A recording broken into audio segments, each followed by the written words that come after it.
You don't need love and approval from your parents as an adult. Not needing this love and approval is not a lack of love, nor is it a disrespect for your parents. Their need for you to seek it from them is about them and not you.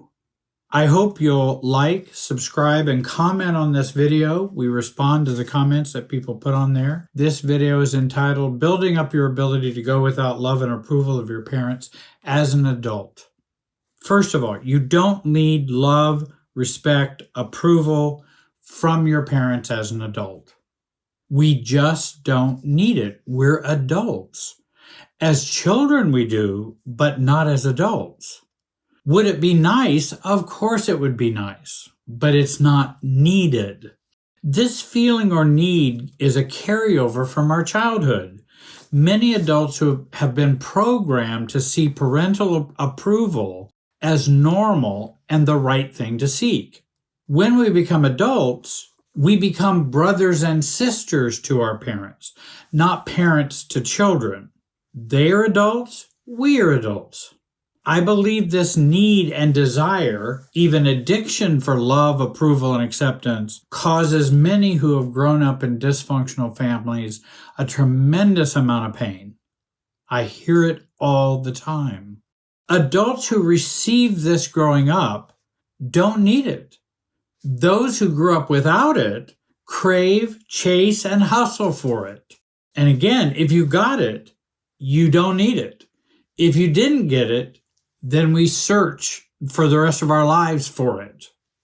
Number 2, not needing it, not needing this approval, acceptance, or even a lack of love is not disrespect for our parents. Often the message from parents and internal feelings inside us make us tend to feel we're disrespecting them or not loving them if we don't need their approval or their acceptance.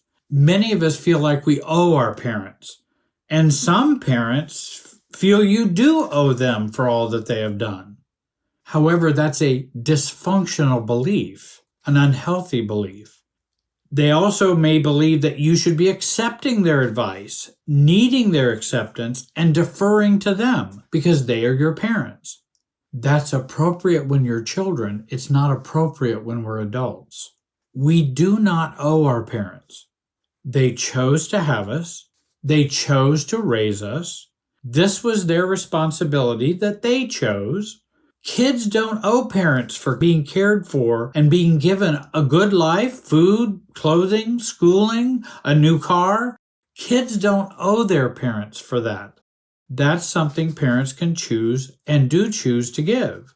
And in fact, if they don't give it, if we're a child growing up, then it's criminal. Because if we have a child, we have to take care of them and raise them and take care of their basic needs. After we become adults, we then internalize the right to make our own decisions, choose our own path, live life as we choose it, even if our parents would not choose that way, even if our parents would not live that way. They don't have to live with our choices. We have to live with our choices. Now, certainly our choices might affect them.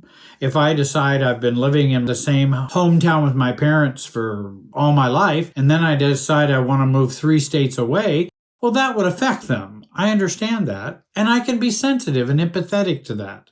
But it's still my decision to make. I'm not here to just stay near them. That's not why I was made or became a child of theirs. I'm not saying all parents maliciously feel that you want you to choose what they would choose. It's just for many parents, they just held it for so many years, parents forget or never learn to give up that parental role. They never gave up that role. And probably their parents never gave up that role of continuing to parent their children when they were adults. Now, if you're entangled with your parents with housing, finances, watching kids, or childcare, then we may feel there might be a quid pro quo. For this, you get that. We do this for you, so you need to listen and agree with us and get our approval. But I don't live with a quid pro quo. If you wish to watch my children, as I might say to my parents, that's fine. I would certainly appreciate that, and it would help me. But it doesn't mean I have to purchase the car you would like me to purchase, not the car I would like to purchase. Having this freedom from parents means we do have to take responsibility for our own choices and the consequences of our choices.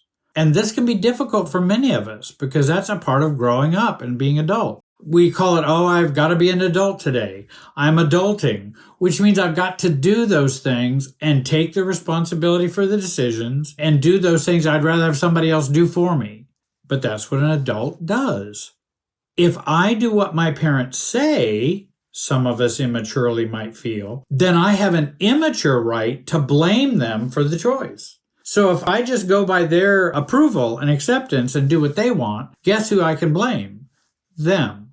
Very unhealthy pattern, very immature pattern. I need to take responsibility for my own choices. I also need to take responsibility and have a right to make poor choices, wrong choices. I have a right to do that. Now, it doesn't mean the universe may not smack me around, but my parents do not take that right away from me. I can make good choices. I can make bad choices. That's what an adult does.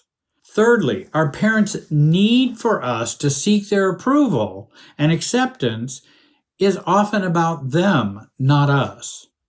It is their issue. And I will say generously, they have programmed themselves, as well as having been programmed generationally, to need you to do this. Their parents expected it, so they expect it. And then they expect you to expect that from your kids. That's that intergenerational super self that gets passed on down. So I do understand that pattern, but just because that's the pattern doesn't mean I cannot break that pattern.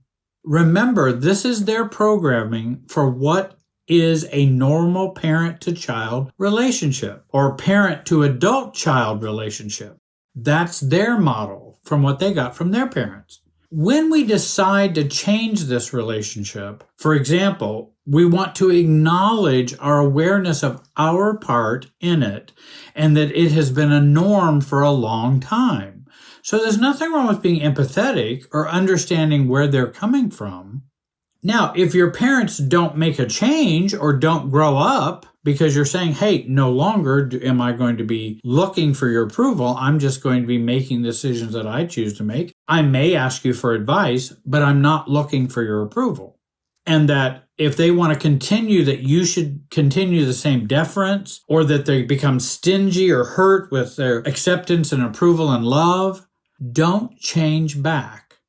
They need to go through the 3 stages of resistance, which I've talked about in other videos, before they might come to accept the new, not need approval you. They may need to go through that process. Give them time. After this, the issues is theirs and not yours to own or fix or change. They may stay stubborn or needy, but that's not you causing it. That is them choosing it. Some parents do feel if you don't need their acceptance or approval, then you won't need them anymore, or that they are expendable. For normal parents with issues like this, I simply say, I love you guys. I thank you for all your help, but we are different from each other. And I will be making some choices or changes or decisions that you may not make. But I still care about you and I want you in my life. So I make that very clear to be myself while staying connected. But I am going to stay with, I'm going to be making some decisions you may not like. And I may not seek your advice for that. Why didn't you come and ask your dad when you went to buy that house? Why didn't you come and ask him what he thought about that house? I thought I'd stick with the realtor, my attorney, and good friends who are construction people. They advised me very well. Why do I need to go to dad if I don't want to? I don't have to do that. I don't owe you that deference. If you want to go and ask dad, you have a full right to do that if you choose, but you don't have to do what they say. So how do we move into adult relationship with our parents? Remember, changes don't occur overnight for these long-standing patterns. we will have to reteach our parents how to deal with us, and that we're going to be living a new way, living apart from their approval and acceptance. We can be caring and gentle and very pattern aware, so we know we've participated in this too. Because if I, for the last 20 years, have always gone to them and asked them their opinion, then when something comes up and they start to give their opinion, if I go, oh, well, why are you giving your opinion now? Well, now, wait a minute, I've done this for the last 20 years. Why do I expect them to just be aware of that all of a sudden? So we have to be gentle and reteach the pattern. And I've had many who thought they would just start out saying, well, Mom and Dad, I don't need your approval anymore. I'm going to do what I want. But this is reactivity. This is the other side of the pendulum to getting all of their acceptance approval. Then I react over here on this side and say, I don't need anything from you. I'm a grown-up now. And I always know when people say, well, I'm grown now. I'm grown up. If you ever have to say that, you're not. So I just heard that the other day in a restaurant. Somebody was saying that, and I'm going, and that's why you're not. Because if you are grown up, you don't have to say I'm grown or grown up. Versus a non-reactive response, which would be, hey, Mom and Dad, I know you might disagree with this decision, but this, I believe, is my preference, and it's the best decision for me. I know you love me, but this is what I'm going to choose. Envision your life not needing their approval.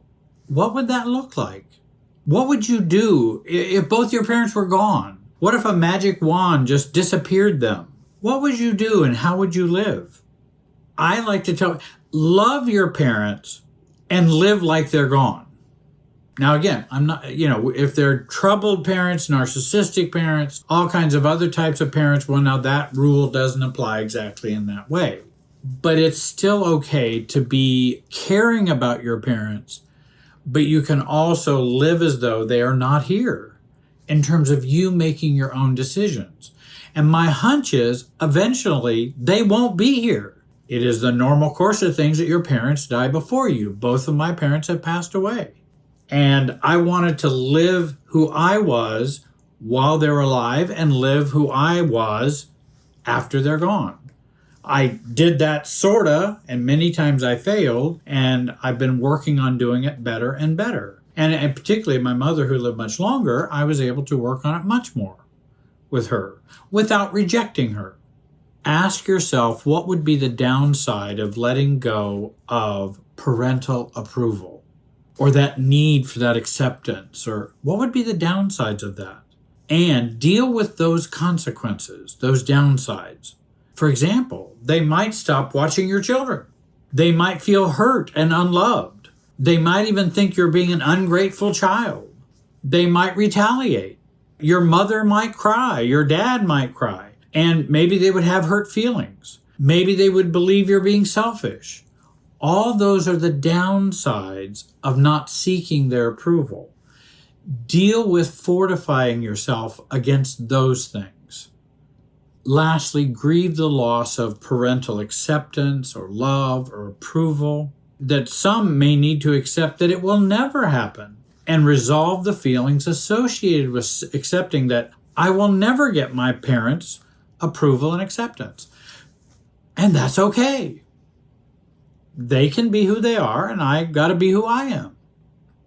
Embrace needing their acceptance and approval as a fantasy you don't need. I hope you'll comment, like this video. I want to thank you for watching. Have a great day and be wise.